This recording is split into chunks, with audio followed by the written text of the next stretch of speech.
लड़का जवान हो जाए, लड़की जवान हो जाए, इस्लाम ने निकाह का हुक्म दिया है। वो निकाह करके अपनी इच्छाओं को पूरा करते हैं, अपनी ख्वाहिशात को पूरा करते हैं, वो नाजायज रास्ता नहीं अपनाते हैं। और मैं अपनी बहनों से एक बात कहना चाहूंगा, बड़ा नाजुक दौर है, बहुत होशियार रहना। प्यार और मोहब्बत के नाम पे तुम्हारे शरीर के साथ खेलने वाले हजारों मिलेंगे, तुम्हारी इज्जतों आबरू को नोचने वाले भेड़िए हजारों मिलेंगे। ऐ मेरी इस्लामी बहनों, अपनी आबरू की हिफाजत करना, अपनी शर्मगाह की हिफाजत करना। जो रात दिन तुमको आई लव यू का मैसेज भेज रहा है, जो स्नैपचैट में मोहब्बत का इजहार कर रहा है, जो इंस्टाग्राम पर प्यार और मोहब्बत भरे मैसेज भेज रहा है, जो व्हाट्सएप पर तुमको प्यार और मोहब्बत के गाने भेज रहा है, उससे कहना अगर तू वाकई में मुझसे प्यार करता है, तुझे मैसेज भेजने की जरूरत नहीं है, तुझे वीडियो भेजने की जरूरत नहीं है, तुझे बार बार मुझे मैसेज करने की जरूरत नहीं है। मैं एक औरत हूं और मुसलमान औरत हूं, और मुसलमान औरत अपनी मर्जी की मालिक नहीं है। अगर तू वाकई में मुझसे मोहब्बत करता है, मेरे वालिद से बात कर, मेरे बाप से बात कर, बाप अगर नहीं है तो भाई से, जो भी गार्जियन है लड़की का, शौहर की हैसियत से उससे बात करो और रिश्ता भेजो और निकाह करो और बीवी बना करके मुझे जिंदगी भर का लाइफ पार्टनर बनाओ, मुझे शरीक हयात बनाओ, मुझे जन्नत में लेके अपने साथ जाओ, मुझसे जिना करके मुझे जहन्नम के रास्ते पे मत लेके जाओ। मेरी बहनों, ये मैसेज आपको दे रहा हूं, कभी किसी के साथ जिना के लिए तैयार मत होना। जो तुमसे मोहब्बत करेगा कभी तुम्हारे साथ जिना की बात नहीं करेगा, जो जिना की बात करेगा वो तुमको जहन्नम में लेके जाना चाहता है। अरे जो प्यार करेगा, जो मोहब्बत करेगा, वो कभी तुमको जहन्नम के रास्ते पे लेकर नहीं जाएगा। वो निकाह करेगा, हलाल तरीके से वो तुमसे निकाह करेगा और जन्नत में अपने साथ लेके जाएगा। अब तुम तय कर लो कि तुम्हें जन्नत में जाना है या जहन्नम में जाना है। वला यज़नून, अल्लाह के खास बंदे जिना नहीं करते। और ये बात नोट कर लो, अल्लाह ने कुरान में जब जिना से मना किया तो अल्लाह ने यह नहीं कहा कि जिना मत करो। अल्लाह ने क्या फरमाया? वला तक़रबु ज़िना, तुम जिना के करीब भी मत जाना। अगर मोबाइल तुमको जिना के करीब लेके जा रहा है, मोबाइल का इस्तेमाल कम कर दो। सोशल मीडिया अगर तुमको जिना के करीब लेके जा रहा है, सोशल मीडिया का इस्तेमाल बंद कर दो। अगर कॉलेज में लड़कियों के साथ पढ़ने की वजह से तुम जिना के करीब जा रहे हो तो जाना बंद कर दो। ऐसे कॉलेज में जहां लड़कियां भी पढ़ती हैं, हर वो रास्ता जो तुमको जिना तक लेके जा रहा है उसको अवॉइड करो, उसको बचो। और फिर भी अगर कंट्रोल नहीं होता है और शादी के लायक हो तो निकाह करने में देर मत करो। बगैर बारात के, बगैर जहेज के वलीमा करने की ताकत है, अच्छी बात है। वलीमा करने की ताकत नहीं तो वो भी कोई कंपलसरी नहीं है। निकाह कर लो, अपने आप को बदनामी के दाग से लोग तुम्हें बखील बोल दे चलेगा, कंजूस बोल दे चलेगा, मगर जिना से अपने दामन को बचा लो। मेरे साथियों, जिना के करीब भी मत जाओ मेरे भाई। आज बड़ी हैरत होती है सीमांचल के जलसों में जब हम ये सुनते हैं लड़का लड़की को लेके भाग गया। ये आज अफसोस की बात है। कल वहां रतनी के पहले एक गांव में गैर मुस्लिमों का एक मेला लगा था, वहां हंगामा मचा था। ड्राइवर ने पूछा मेरे क्या बात है, क्यों हंगामा है? कहने लगे कोई लड़का लड़की का चक्कर है, वो लेके भाग गया है। आज उनके मेलों ठेलों में जो हरकतें हो रही हैं, अगर वो आपके जलसों और प्रोग्रामों में हो रही है तो ये चुल्लू भर पानी में डूब मरने का मकाम है।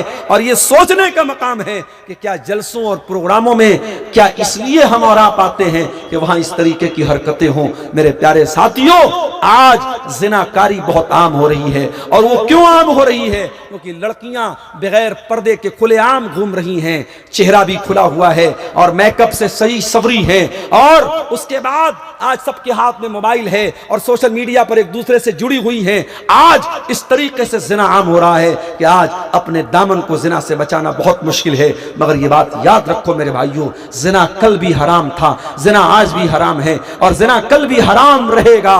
कुरान कहता है वला तक़रबु ज़िना, तुम जिना के करीब मत जाओ। और इसी जिना से रोकने के लिए इस्लाम ने औरत को पर्दे का हुक्म दिया है। इस्लाम ने मर्द को अपनी नजरों को झुकाने छुड़ाने का हुक्म दिया है। इसी जिना से रोकने के लिए इस्लाम ने औरत से कहा है तो किसी गैर महरम के सामने अपने आप को जाहिर मत कर। इसी जिना से रोकने के लिए इस्लाम ने कहा है बगैर महरम की औरत सफर तक नहीं कर सकती है। ये पाबंदियां इस्लाम ने इसीलिए लगाई हैं ताकि समाज से जिना को पाक किया जाए। और अगर फिर भी जिना हो जाए तो जिना करने वाला अगर कुंवारा है, लड़का लड़की कुंवारे हैं, तो इस्लाम में सजा क्या है? 100 कोड़े मारे जाएंगे।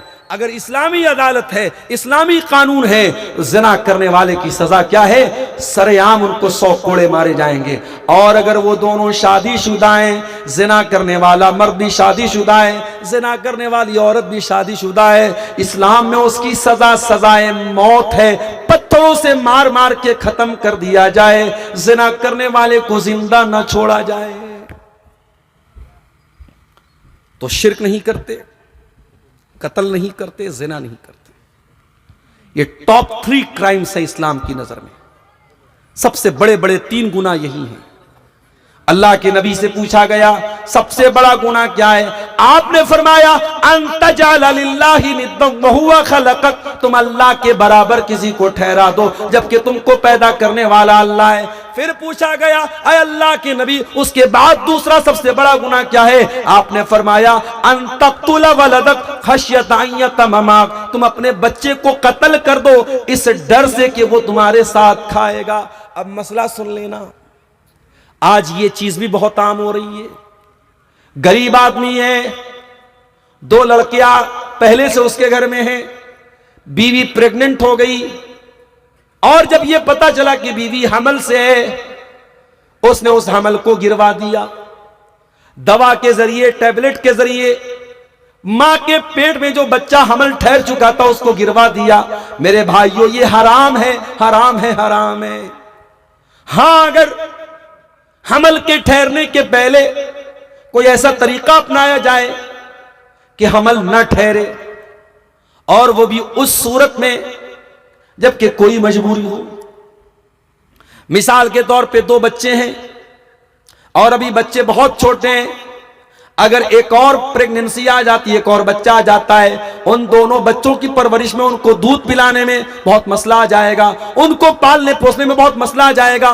2 बच्चों के बीच में गैपिंग रखने के लिए अगर इंसान ऐसे तरीके अपनाता है, जो आज के दौर में बहुत सारे तरीके राइज हैं, ऐसे तरीके अपनाता है जिसमें प्रेगनेंसी के पहले और हमल के पहले वो तरीके अपनाए जाते हैं ताकि वो औरत गर्भवती ना हो, तो वो तरीका अपनाया जा सकता है।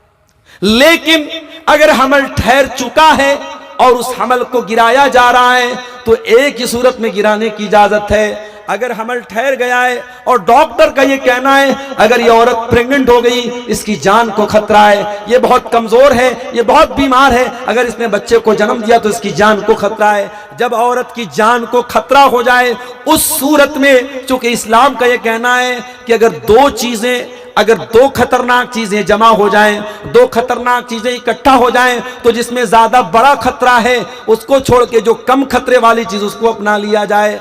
अगर मां के पेट में अगर बच्चा है और ये डर है अगर प्रेगनेंसी हुई और बच्चा पैदा हुआ, मां भी मर सकती है, बच्चा भी मर सकता है। इस कंडीशन में अभी वो बच्चा हमल की शक्ल में, उस सूरत में उस हमल को गिराया जा सकता है, लेकिन वो एक मजबूरी की शक्ल है। आम किसी शक्ल में हमल को गिराने की इजाजत नहीं है, हराम है, हराम है, हराम है। ये भी औलाद का कत्ल है मेरे साथियों, और आज धड़ल्ले से ये काम हो रहा है। अल्लाह के नबी ने फरमाया सबसे बड़ा गुनाह यह है कि तुम अपनी औलाद को कत्ल करो ये सोच करके तुम्हारे साथ वो खाएगी। कभी ये मत सोचना कि अपनी औलाद को तुम खिलाते हो, नहीं, तुम्हें भी खिलाने वाला अल्लाह है, तुम्हारी औलाद को भी खिलाने वाला अल्लाह है। मेरे भाइयों, जिनके 10 बेटे हैं, हमने इसी दुनिया में और इसी हिंदुस्तान में और इसी मुल्क में और अपने शहर में देखा है कि 10 बच्चों का बाप सुकून से अपने बच्चों को खिला रहा है। बहुत अमीर नहीं है, बहुत दौलतमंद नहीं, लेकिन सुकून से खिला रहा है। और 2 बच्चों का बाप भी सही तरीके से अपने बच्चों को नहीं खिला पा रहा है, तो रोजी रोटी देने वाला अल्लाह है। इस डर से कि बच्चा क्या खाएगा, बच्चे को कत्ल करने की इजाजत इस्लाम आपको नहीं देता है। तीसरा सबसे बड़ा गुनाह क्या है? आपने फरमाया अंतोजानिया हलीलता जारिक, अपने पड़ोसी की बीवी के साथ जिना करो।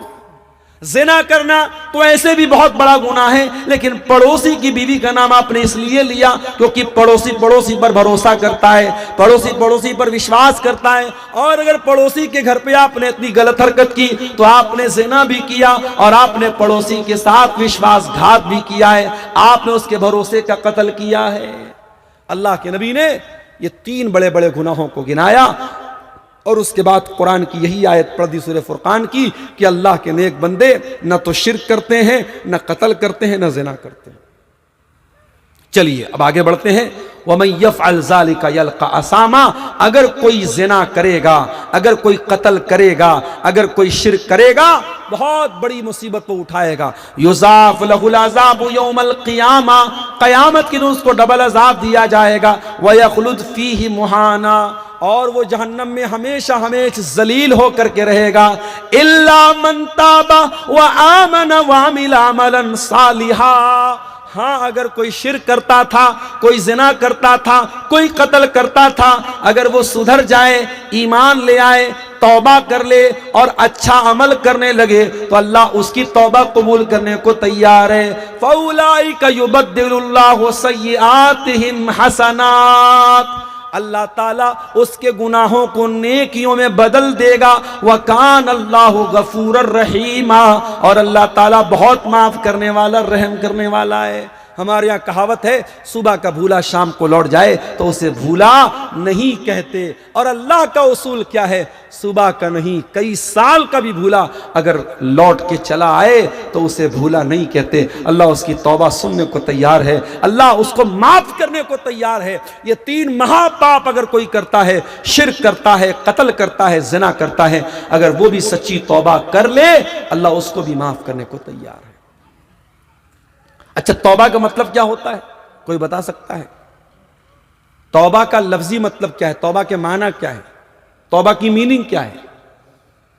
तौबा अर्थ है की अच्छे बोले है? किसी कोई जाग रहा है भाई? नहीं जाग रहा है कोई? बोलो ना ना ना ना, नहीं नहीं नहीं, यू टर्न लेना, यू टर्न लेना। गाड़ी चलाते हैं आप, आपने गाड़ी को अचानक आपको लगा कि गलत दिशा में चले गए, जाना था मनिहारी साइड, चले गए पूर्णिया साइड, तो वहीं से आप गाड़ी को घुमाते हैं, यू टर्न लेते हैं। तो जो यू टर्न लेते हैं, जो मुड़ते हैं, दैट इज कॉल्ड तौबा, उसको तौबा कहते हैं। इसका मतलब यह हुआ कि जो गुनाह कर रहा है वो गलत लाइन पे चला गया था, गलत हाईवे पकड़ लिया था उसने, जाना पूर्णिया था, निकल रहा था मनिहारी साइड, जा रहा था पूरब, वो जाने लगा था पश्चिम।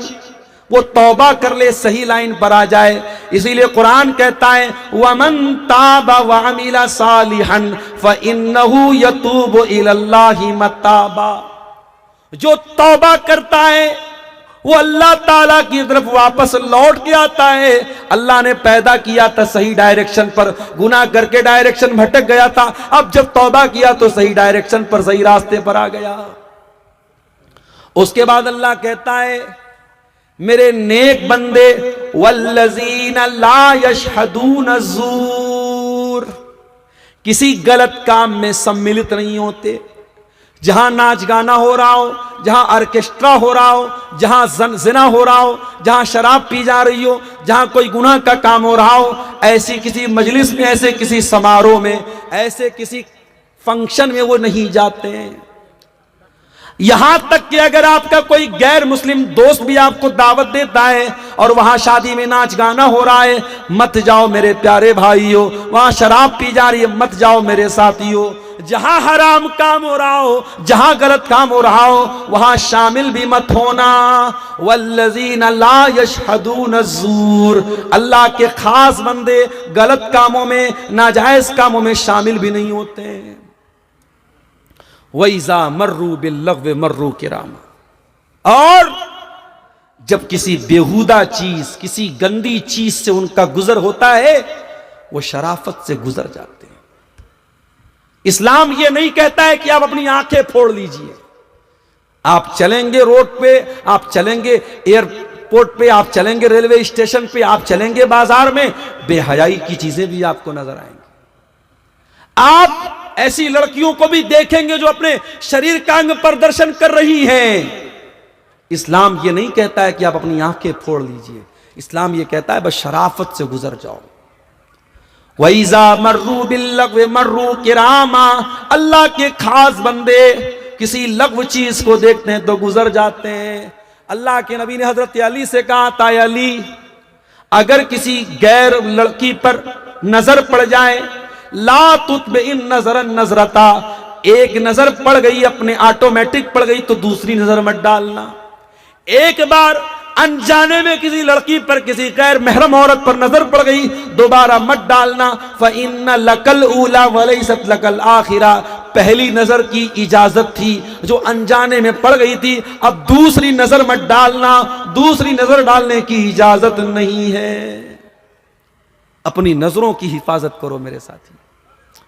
एक शायर बड़ी प्यारी बात कहता है सभी हम ही से कहते हैं निगाहें अपनी नीची रख, सभी हम ही से कहते हैं निगाहें अपनी नीची रख, कोई उनसे नहीं कहता न निकले यूं आया होकर। शायर कहता है कोई लड़कियों से क्यों नहीं कहता कि वो बेपर्दा ना निकला करे, सब हमसे कहते हैं निगाह को नीची रखो।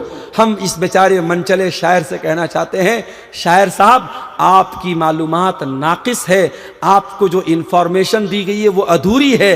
इस्लाम अगर आपसे कहता है कि अपनी निगाहों को नीची रख, तो उनसे भी कहता है कि वो बेपर्दा होकर ना निकलें। उनको भी इस्लाम ने हुक्म दिया है, आपको भी दिया है। अल्लाह कुरान में क्या कह रहा है, लघ्व चीजों के पास से, बेहुदा चीजों के पास से, वल्गर चीजों के पास से शराफत से गुजर जाना है, उसमें इन्वॉल्व नहीं होना है, उसमें पढ़ना नहीं है। अब दो चीजें और बयान करके बात खत्म करेंगे, 3:30 होने के करीब है, फजर का टाइम भी होने वाला है। सवाल तो कयामत तक आता रहेगा, सवाल थोड़ी रुकेगा। दो चीजें और है, सुनिए। शराफत से गुजर जाते हैं, सिनेमा हॉल के पास से आप गुजरेंगे तो जरूरत नहीं कि आप फिल्म देख के आ रहे हैं, आप बस गुजर जाइए वहां से। हो सके तो रास्ता कोई दूसरा अपनाइए, लेकिन अगर रास्ता वही है और आपके सामने थिएटर लगा है, पिक्चर लगी है, पोस्टर लगा है, तो आप खड़े होकर के ये मत देखो सलमान खान की कौन सी, भाई शराफत से गुजर जाओ, उसमें इन्वॉल्व मत होना, उसमें पढ़ना नहीं। उसके बाद फरमाया वल्लज़ीना इज़ा ज़ुक्किरू बिआयाति रब्बिहिम लम यखिर्रू अलैहा सुम्मन व उमियाना। और अल्लाह के नेक बंदे जब उनके सामने कुरान पढ़ा जाता है, जब अल्लाह की आयतें पढ़ी जाती हैं, वो अंधे और बहरे बन करके गिर नहीं जाते हैं, वो गौर करते हैं। और माफ करना सीमांचल के लोगों, मैं बार बार कहता हूं और आज भी कहता हूं और कहता रहूंगा, अपने जलसों का रंग रूप बदल लो।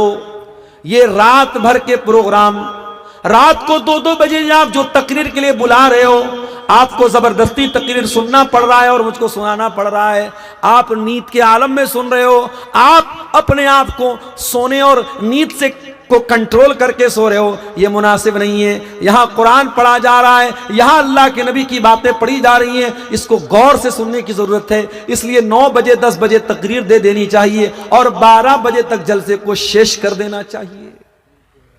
जी, कुरान क्या कह रहा है, जब कुरान पढ़ा जाए तो वो अंधे और बहरे बनकर के गिर नहीं जाते हैं, बल्कि कुरान पर विचार करते हैं, गौर करते हैं, सोचते हैं, समझते हैं, उस पर अमल करते हैं। उसके बाद फरमाया वल्लज़ीन यक़ूलून रब्बना हब लना मिन अज़वाजिना व ज़ुर्रियातिना क़ुर्रता आयुन। ऐ अल्लाह, वो नेक बंदे दुआ करते हैं, अल्लाह हमारे बीवी बच्चों को हमारी आंखों की ठंडक बना दे, वजअलना लिलमुत्तकीना इमामा, और हमें मुत्तकियों का इमाम बना दे। पता ये चला कि जो नेक होते हैं अपने परिवार को भी नेक बनाते हैं, अपने बच्चों को भी नेक बनाते हैं, अपनी बच्चियों को भी नेक बनाते हैं।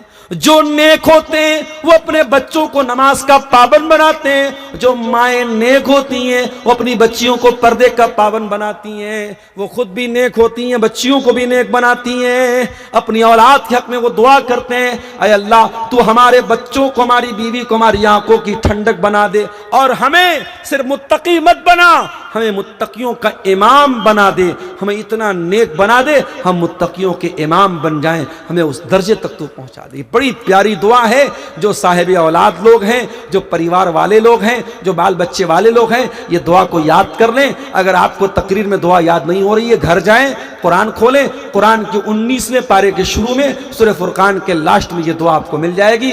इस दुआ को याद कर लें, कंठस्थ कर लें, याद कर लें, मेमोराइज कर लें और जरूर इस दुआ को पढ़ा करें। रब्बना हब लना मिन अज़वाजिना व ज़ुर्रिय्यातिना क़ुर्रता आयुन, ऐ अल्लाह हमारे बाल बच्चों को हमारी आंखों की ठंडक बना दे और हमें मुत्तकियों का इमाम बना दे। अल्लाह ताला ने पैसा इस्तेमाल करने की अथॉरिटी दी है। माल आपका नहीं है, माल अल्लाह का है। अल्लाह ने आपको इस्तेमाल करने की अथॉरिटी दी है और इसीलिए कयामत के दिन आपसे सवाल पूछा जाएगा। अल्लाह के नबी फरमाते हैं 5 सवालों का जवाब सबको देना पड़ेगा। अब्दुल गफ्फार साहब को भी देना पड़ेगा, आपको भी देना पड़ेगा, पढ़े लिखे को भी देना पड़ेगा, अनपढ़ को भी देना पड़ेगा, अमीर को भी देना पड़ेगा, गरीब को भी देना पड़ेगा। 5 सवालों का जवाब। अन उम्रिही फीमा अफना, टाइम तुमने कहाँ गुजारा, जिंदगी तुमने कहाँ गुजारी। व अन शबाबिही फीमा अबला, तुमने अपनी जवानी को कहाँ गुजारा। व अन मालिही मिन ऐन इक्तसबहु, और माल तुमने कहाँ से कमाया। व फीमा अनफक़हु, और कहाँ पे खर्च किया। और 5वां सवाल, व माज़ा अमिल फीमा अलिमा, तूने जो इल्म हासिल किया उस इल्म के ऊपर तूने अमल कितना किया। तो अल्लाह के खास बंदे जब खर्च करते हैं तो फजूल खर्ची भी नहीं करते, बखीली भी नहीं करते, बीच का रास्ता अपनाते। और आगे बढ़िए, अल्लाह के खास बंदों की और पहचान क्या है। फरमाया वल्लज़ीना ला यदऊना मअल्लाहि इलाहन आखर, और अल्लाह के खास बंदे अल्लाह के साथ शिर्क नहीं करते, अल्लाह के सिवा किसी और को नहीं पुकारते। इसी हसनगंज से एक सवाल आया, मौलवी साहब हमारे यहां एक तरीका है, सांप अगर किसी को काट लेता है, सांप अगर किसी को काट लेता है तो सांप के काटने वाले को, जिसको सांप ने काटा हो, उसका विष उतारने के लिए, उसका जहर उतारने के लिए एक मंत्र पढ़ा जाता है। अच्छा, वो मंत्र भी किसी ने हमको लिख के भेजा है, देखिए क्या लिखा हुआ है उसमें, है किसी को याद है? क्या बोलते हैं? कहे खुदा सुनो मोहम्मद है। अब ये जो मंत्र है, ये देखिए किसी ने भेजा है, पढ़ के सुना देता हूं आपको। ये है, कहे खुदा सुनो मोहम्मद सपन भी कैसा, पुकार कर कहे मोहम्मद जहां रहे घर बैठा। आदम चाय ले पटिया के मन माए ठहरे, जो करे निर्मल खुदा। कहते हैं कि ये जो है पढ़ते हैं और जिसको सांप ने काटा हो वो ठीक भी हो जाता है, सांप का जहर निकल जाता है। शिरकिया है ये जुमला। आप अल्लाह के साथ मोहम्मद को भी नहीं पुकार सकते हैं सल्लल्लाहु अलैहि वसल्लम। इस्लाम ने नहीं सिखाया है, इस्लाम ने इजाजत नहीं दी है। अब आप कहेंगे मौलाना साहब अगर इस्लाम ने इजाजत नहीं दी है और ये मंत्र शिरकिया है, ये जुमला शिरकिया है, तो कैसे विष कैसे उतर जाता है, जहर कैसे उतर जाता है? मैं जवाब देता हूं आपको। हो सकता है जिस सांप ने आपके भाई को काटा है, बच्चे को काटा है, वो सांप असल में जिन्नात में से हो। जिन्नात की शक्ल, जिन्नात सांप की शक्ल में भी आते हैं। इसीलिए अल्लाह के नबी ने फरमाया अगर कोई सांप नजर आ जाए तो पहले 3 मर्तबा कहो अगर जिन हो तो चले जाओ, अगर जिन हो तो चले जाओ, अगर जिन हो तो चले जाओ, उसके बाद मार सकते हो। जिन्नात भी हो सकते हैं सांप की शक्ल में। हो सकता है ये कोई शैतानी जिन हो जिसने आपके भाई को काटा है, और जब आपने ये मंत्र पढ़ा, कहे खुदा मोहम्मद, जो आपने ये पढ़ा, शिरकिया जुमला पढ़ा, तो शैतान ने फौरन अपना जहर बाहर निकाल दिया ताकि आपका अकीदा पक्का हो जाए कि ये पढ़ने से शैतान वो सांप का जहर निकल जाता है। याद रखो मेरे भाइयों, इंसान मर जाए मगर तौहीद से समझौता ना करे। कोई शिरकिया जुमला पढ़ने की इजाजत नहीं है।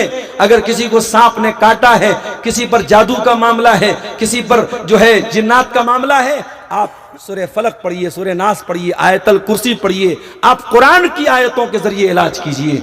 अभी आज मैं सिमरिया के इलाके में गया था और एक साहब ने उनके घर में उनकी बहन को कुछ मसला था और वो बेचारी मदरसे में पढ़ने जा रही थी, डर जा रही थी। मैंने उनको कुरान की आयत पढ़ के दम किया। मेरे भाइयों, आप कुरान की आयतों के जरिए इलाज कीजिए, कुरान में शिफा है। लेकिन इस तरीके के शिरकिया चीजों में आज अहले हदीसों के घरों में भी अगर किसी लड़की को कोई मसला आता है, लोग उसको क्या करते हैं, किसी ओझा को बुला लेते हैं, किसी शिर्क करने वाले को बुला लेते हैं और वो शिर्क करने वाला, वो पत्थरों के आगे सजदा करने वाला, वो मज़ारों और कब्रों के आगे सजदा करने वाला, उसको बुला करके अपनी बहन बेटी का इलाज उससे करवाते हैं। और वो इलाज क्या करता है, वो शिरकिया चीजें पढ़ता है, वो शिरकिया हरकतें करता है।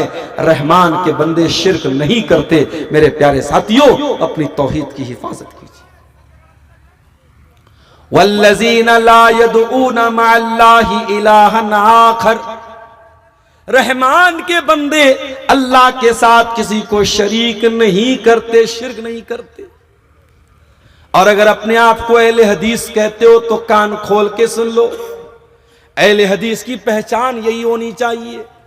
मर जाओ, कट जाओ, ला तुशरिक बिल्लाह। अल्लाह के नबी ने हजरत मुआज इब्न जबल से कहा था, ऐ मुआज, अल्लाह के साथ कभी शिर्क मत करना। व इन कुतिलता, तुम्हें कत्ल कर दिया जाए, तुम्हें टुकड़े टुकड़े कर दिया जाए, औ हुर्रिकता, तुम्हें जला करके खाक कर दिया जाए, ऐ मुआज, तुम कभी अल्लाह के साथ शिर्क मत करना, शिर्क मत करना। अल्लाह का दर्जा किसी और को मत देना। बीमार हो जाओ, डॉक्टर के पास दवा ले सकते हो, इलाज कर सकते हो, मगर अकीदा यही रखना शिफा अल्लाह देता है। परेशान हो जाओ, अल्लाह के आगे दुखड़ा रोया करो, अल्लाह के अलावा किसी और को मुश्किल कुशा न समझना, किसी और को गरीब नवाज न समझना, किसी और को बिगड़ी बनाने वाला मत समझना। आजकल तावीज का भी बड़ा मामला चल रहा है। बच्चा बीमार हो गया, तावीज पहना दिया उसको।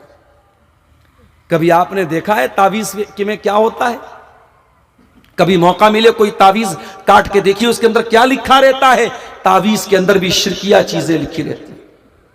और 2 मिनट के लिए मान लो कि तावीज के अंदर अगर कुरान की आयतें भी लिखी हैं तो कुरान की आयतों वाला तावीज भी इस्तेमाल करना जायज नहीं है। मैं बीमार हूं, डॉक्टर के पास जाता हूं, डॉक्टर साहब मुझे बहुत तेज बुखार है, डॉक्टर ने पैरासीटामोल दिया, डॉक्टर ने एमॉक्सिसिलिन दिया, डॉक्टर ने एजिथ्रोमाइसिन दिया, एंटीबायोटिक दिया, बुखार की दवा दिया, डॉक्टर ने कहा जाओ सुबह शाम खा लेना। मैं घर आया और मैंने एंटीबायोटिक और बुखार की टैबलेट को एक पुड़िया में रखा और पुड़िया में रख के गले में लटका लिया। मुझे कभी आराम नहीं मिलेगा। डॉक्टर ने दवा पीने को दिया था, डॉक्टर ने दवा लटकाने को नहीं दिया था। कुरान शिफा है, कुरान के जरिए आपको शिफा मिलेगी, मगर कुरान को पढ़ने से शिफा मिलेगी। कुरान को पढ़ के दम कीजिए। कुरान गले में लटकाने से, कुरान तावीज की शक्ल में लटकाने से मेरे भाइयों आपको शिफा नहीं मिलेगी, आपको आराम नहीं मिलेगा। तो तावीज से बचिए। माएं अपने बच्चों को मालिश करने के बाद काजल का टीका लगाती हैं। पूछो काजल का टीका क्यों लगाया? कहती है नजर ना लगे। तुझे किसने बताया कि बच्चे को टीका लगाने से नजर नहीं लगती? ये तुझे किसने बताया? ये तेरे समाज में मशहूर कर दिया गया। बच्चे को काजल का टीका अगर इस नीयत से लगा रहे हो तो ये भी तौहीद के खिलाफ है। नजर लगती है तो अल्लाह के हुक्म से लगती है, और नजर दूर होती है तो अल्लाह के हुक्म से दूर होती है। आप बाइक से जा रहे हैं, बिल्ली ने रास्ता काट दिया। कार से जा रहे हैं, बिल्ली ने रास्ता काट दिया, ड्राइवर ने ब्रेक मार दिया, साहब बिल्ली ने रास्ता काट दिया। क्या आपका अकीदा इतना कमजोर है कि एक जानवर के रास्ता काट देने से आपने ब्रेक मार दिया? क्या आप ये समझते हैं कि जानवर के गुजर जाने से आपका सफर मनहूस हो जाएगा? अगर ये अकीदा कोई रखता है तो अपने अकीदे की इस्लाह कर ले। ये भी तौहीद के खिलाफ है, ये भी शिर्क तक लेके जाने वाली चीज है। अल्लाह के नेक बंदे शिर्क नहीं करते, रहमान के खास बंदे शिर्क नहीं करते।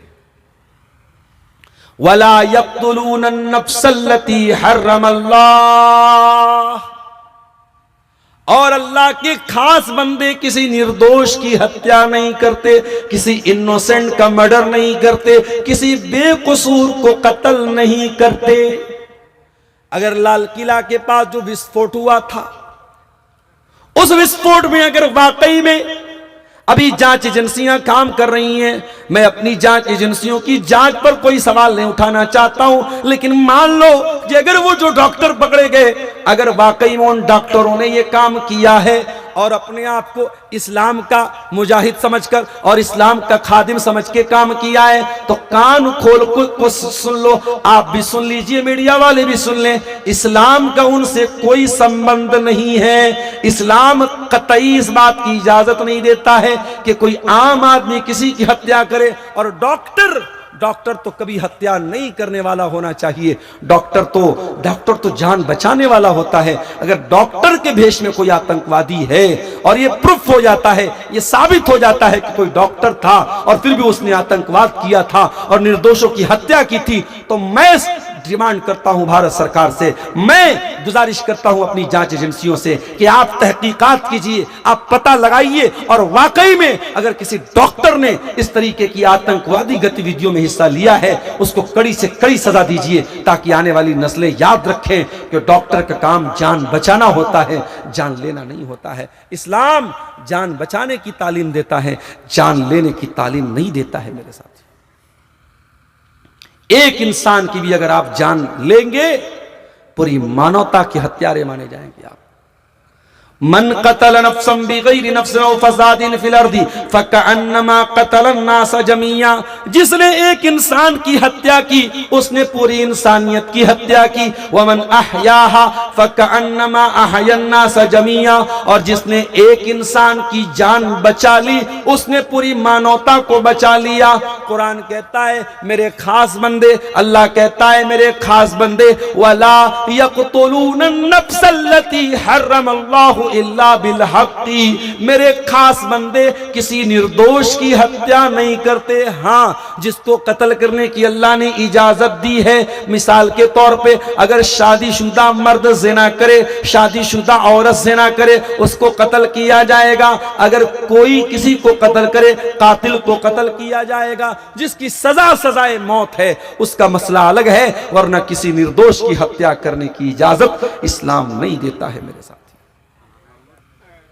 और क्या करते हैं, वला यज़नून, और अल्लाह के खास बंदे जिना नहीं करते। वो भी मर्द होते हैं, वो भी औरतें होती हैं, उनके अंदर भी इच्छाएं होती हैं, डिजायर्स होती हैं, ख्वाहिशात होती हैं, मगर वो कभी जिना नहीं करते।